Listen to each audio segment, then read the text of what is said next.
Part 1. The Forbidden Whisper, When the Church Looked Away. What if I told you that beneath the polished floors of modern Europe, beneath cathedrals where incense still drifts toward heaven, and beneath the prayers whispered over marble altars, there are records, sealed and forgotten, of creatures that never should have walked this earth? Not demons, not angels, but something in between. Things with wings like leather sails, eyes that reflect no light, and a hunger that Scripture could not name. Would you believe them, or would you dismiss it, the way so many did, because truth this dark is simply too heavy to bear? The story does not begin in the distant Dark Ages. It begins barely 3 decades ago. Lisbon, Portugal, the early 1990s. A city caught between the old world and the new, where cobblestone streets wound past neon-lit cafes and construction crews raced to build apartments for a growing middle class. A city too modern, too rational, to believe in the shadows that lingered at its edges. Among those workers was an electrician, an ordinary man, calloused hands, skeptical mind. He was no mystic, no seeker of legends. His world was wires, sockets, and the hum of fluorescent lights. But one night, everything changed. He was alone, repairing circuits in the skeleton of a half-built tower, when he heard it. Not footsteps, not wind, but scratching. Slow, deliberate, measured, inside the walls themselves.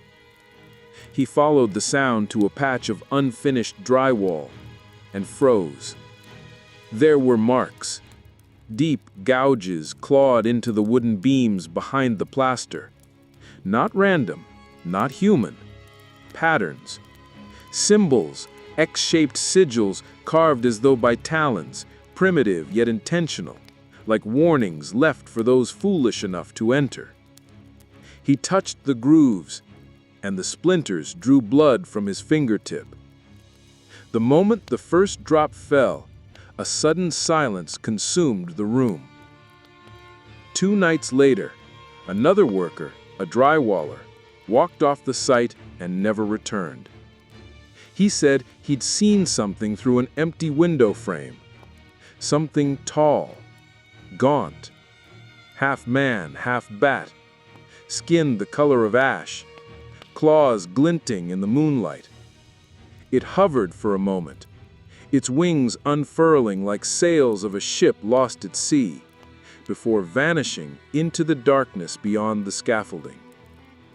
No one believed him, but he never came back. The foreman doubled everyone's pay to keep the project alive. The electrician stayed. Loyalty, desperation, perhaps pride, but this time he brought his brother with him. 2 men, 2 flashlights, 2 fragile threads of courage, walking into the hollow bones of an unfinished building. And then the scream. A sound that tore the night in half. He ran toward it, boots pounding against concrete, hard in his throat, and found his brother cornered. In the half-light stood a figure that did not belong to this earth.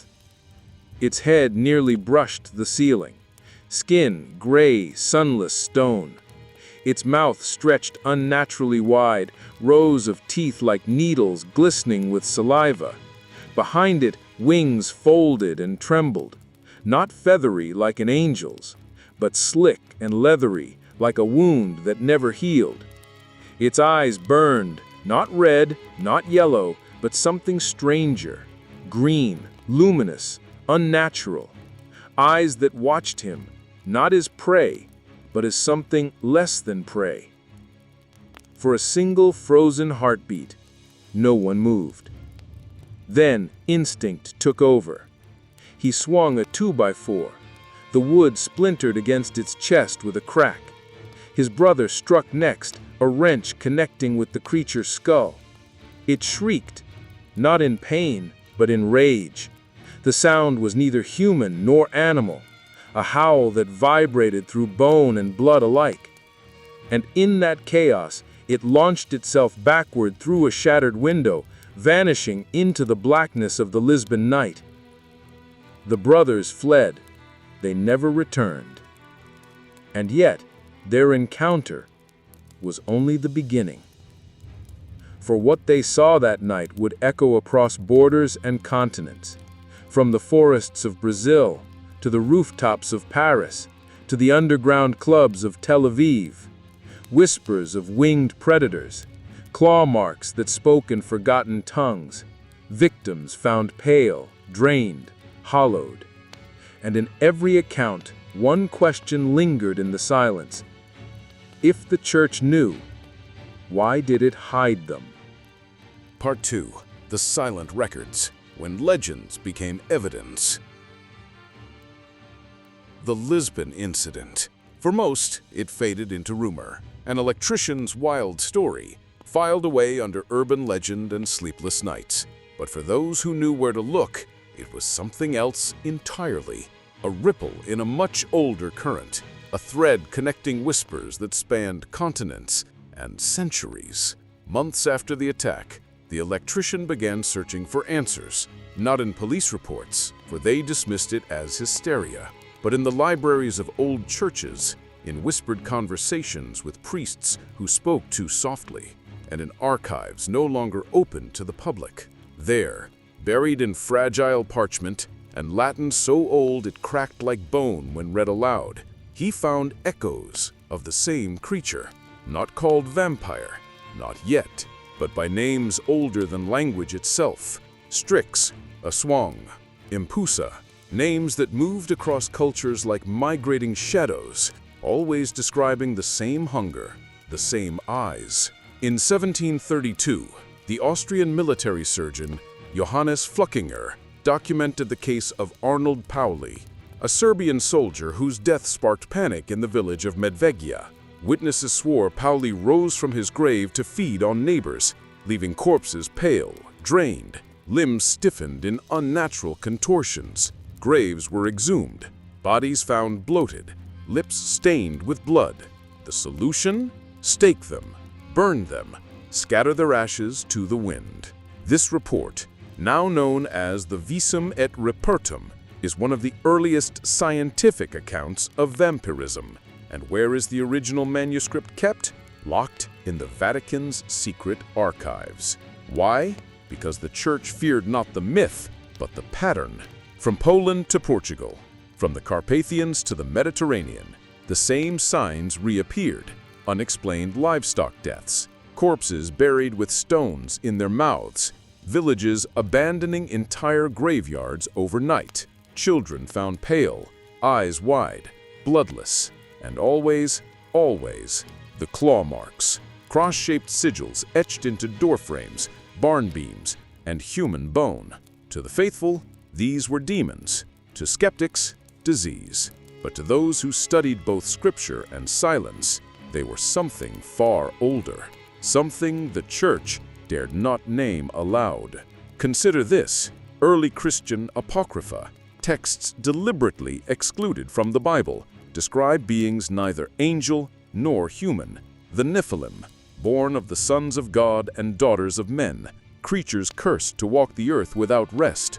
Jewish mysticism whispers of Lilith, the first rebel, who drinks the blood of infants and seduces men in their sleep. Mesopotamian tablets, older still, depict Ekimu, restless dead who feed on the living. These myths should be unrelated, different lands, different tongues, different gods, and yet the descriptions align. Always pale, always hungry, always drawn to blood. By the 12th century, church councils in Eastern Europe quietly authorized special burials, corpses nailed face down, hearts pierced with iron spikes, mouths filled with consecrated hosts. Not superstition, containment. In one sealed Vatican memo dated 1482, a cardinal writes, "It is not the devil we fear, but the half-dead, those who drink not wine, but the essence of man. We bury them in silence, for fear their screams will teach others." So why hide this? Why erase it from sermons and scripture? Because fear spreads faster than faith, and the church, already battling heresies, plagues, and wars, could not afford a terror it could not control. Better to bury the truth. Better to turn monsters into metaphors and let time polish terror into legend. But legends do not die. They linger. They adapt. Just as the Lisbon creature fled into shadow, so too did its kin. Migrate across oceans, across centuries, taking new shapes in every land they touched. In Brazil, they called her the Bruxa. In the Basque Mountains, a winged demon with emerald eyes. In the rural heart of Eastern Europe, simply Nosferatu. Different names, same hunger, same pattern of silence. And somewhere deep in the Vatican, behind doors that even popes rarely open, a single file is said to exist, bound in human leather, stamped with a sigil older than Christendom, labeled in Latin, Sanguinis Maledictum, the curse of blood. Part 3.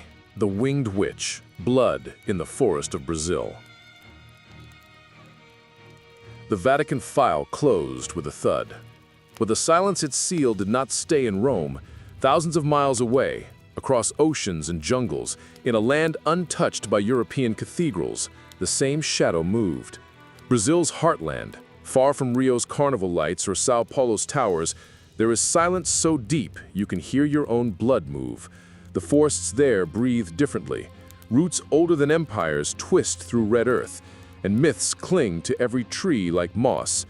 Among these myths, one name lingers like a curse whispered between clenched teeth. Bruxa.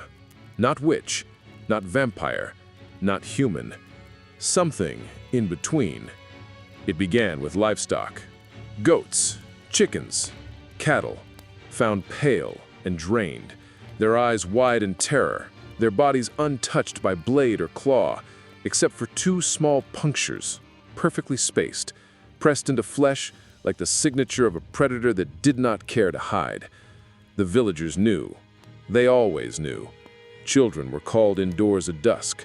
Doors were barred not with locks, but with salt and iron nails. Fires burned at crossroads because crossroads were thresholds, and thresholds invite things older than prayer. One witness, an old farmer named Joachim, spoke only once about what he saw. It wasn't flying. It was gliding.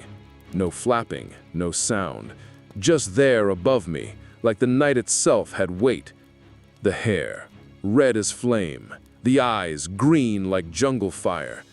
He never spoke again. But not all terror stayed in whispers. One evening, a group of children walking home from school saw it descend, a figure half woman, half shadow, arms stretching into leathery wings, claws catching the wind like hooks. It swooped low, snatched the youngest girl into the air, 6 years old, screaming so high it cut through the canopy.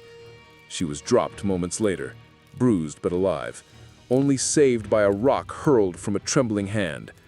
The children scattered. No one followed, because in those forests, no one follows the sound of wings.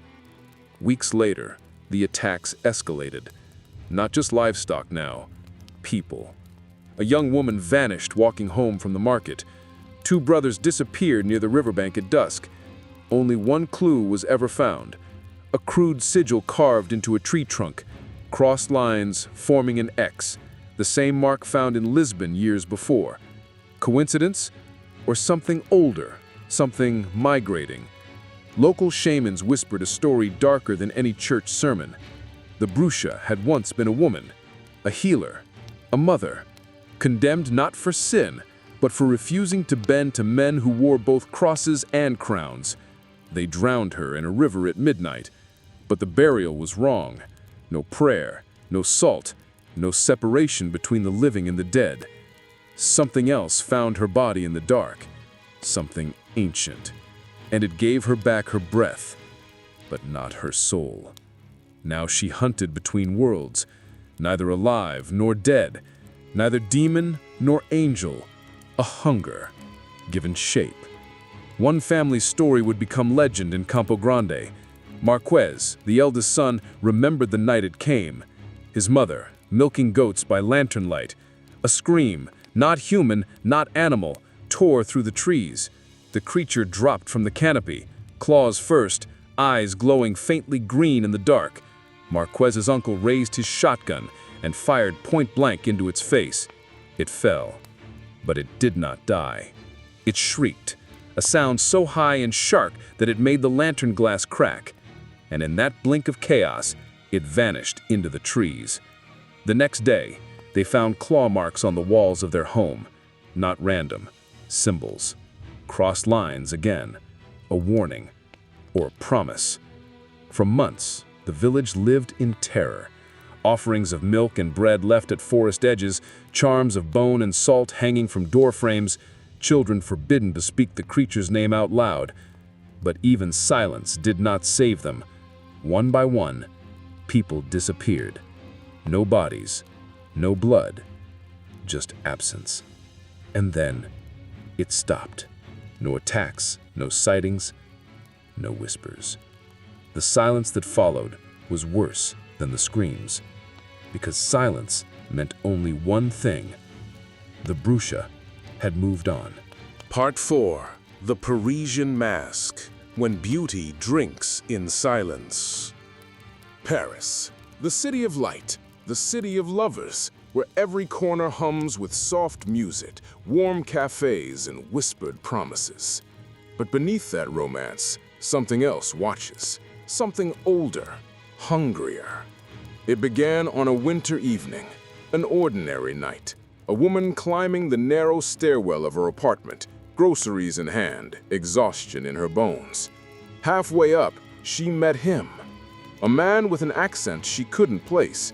Smooth, melodic, almost hypnotic. He smiled, offered to help. There was nothing strange about him then. No red flags, no thanks, only charm.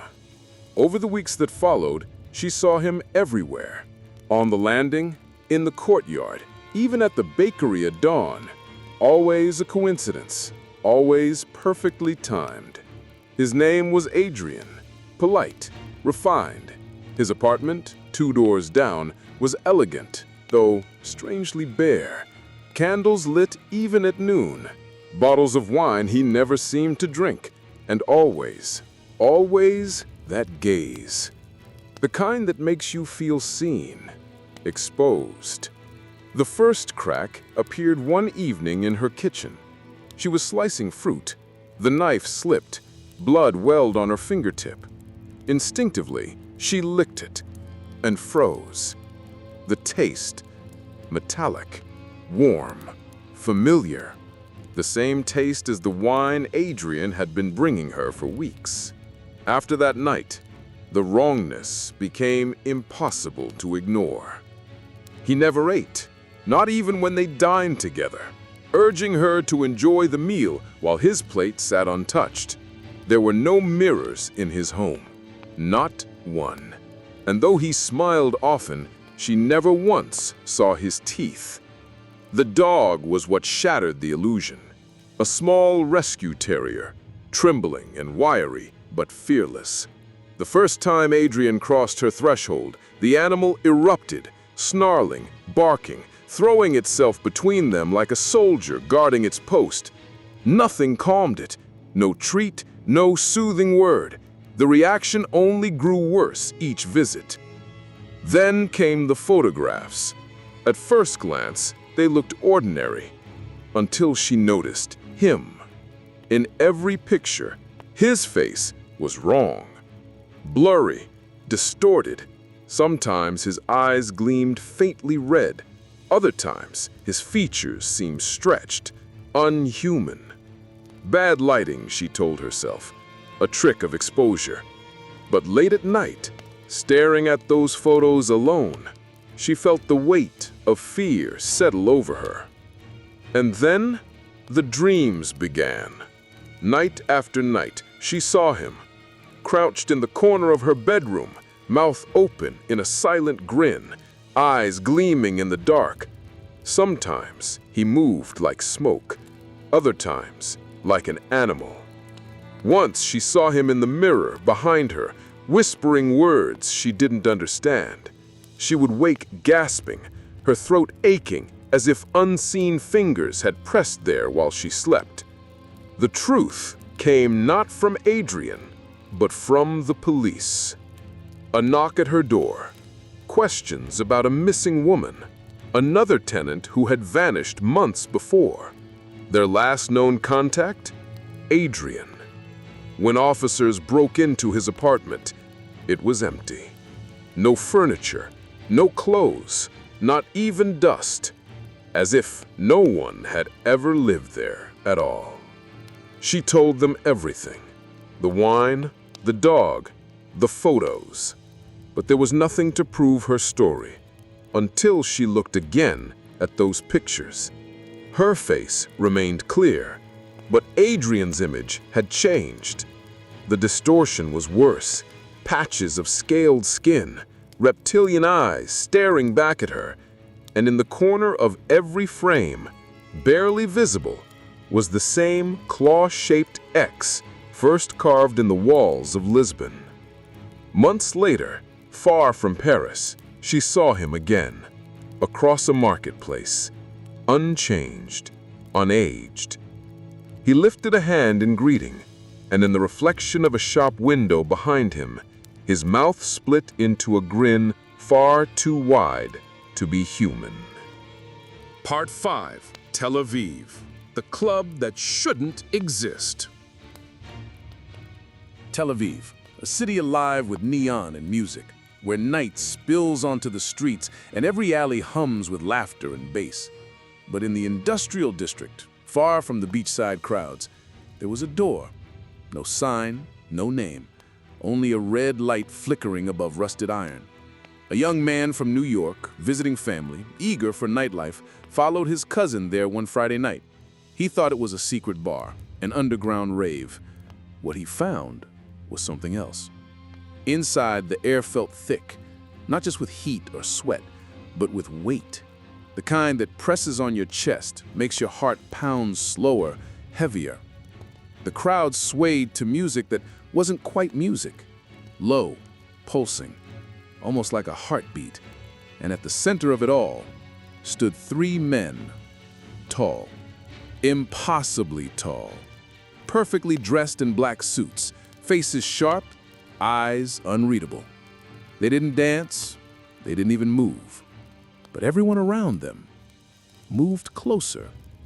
The visitor felt it first in his cousin's grip, her hand tightening on his arm, nails digging into his skin. "Don't look at them."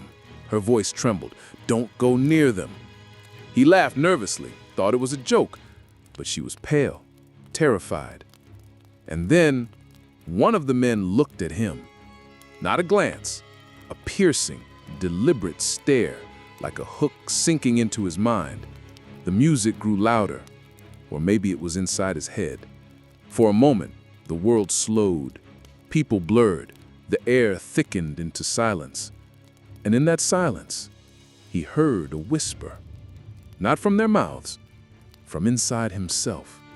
He stumbled backward, heart hammering. Dragged by his cousin, they pushed through the crowd, past the iron doors, into the cool night air. The second they stepped outside, the music stopped. The next morning, he went back, curiosity burning through fear.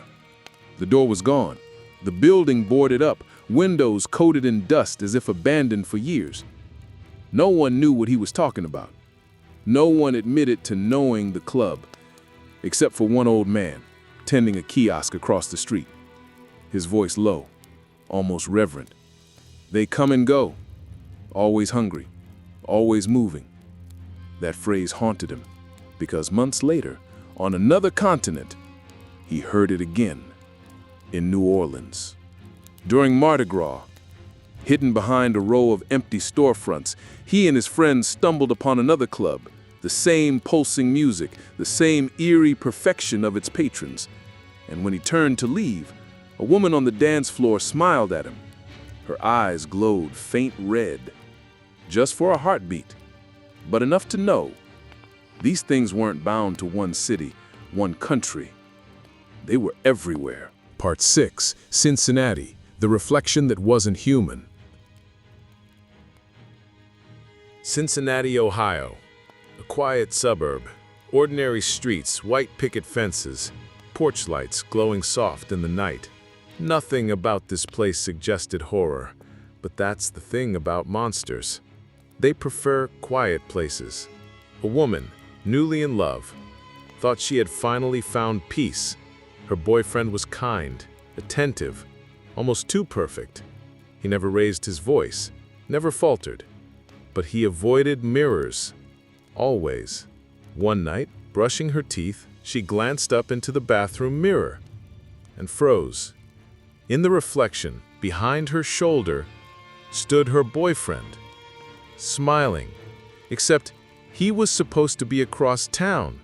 The figure in the glass moved differently. Not like a man, but like a puppet.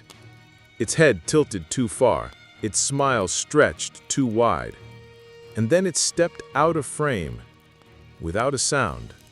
When she turned around, the bathroom was empty. After that night, she began to notice other things. He never ate with her. He never slept. He came home late, his clothes carrying a faint metallic scent she couldn't name. And every time she tried to take a photo with him, he looked wrong, distorted, grainy, like something wearing human skin but failing to hold the shape. The breaking point came during an argument. She shouted. He didn't flinch. Instead, he smiled, a slow, deliberate curl of the lips revealing teeth too sharp, too many. That night, she locked the door, slept with the lights on, and in the middle of the night, she awoke to the sound of whispering. Not from outside the door, not from the window, from the mirror.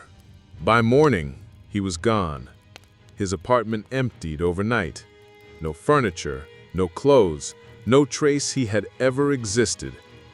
Only one thing remained, a faint imprint of lips against the bathroom mirror.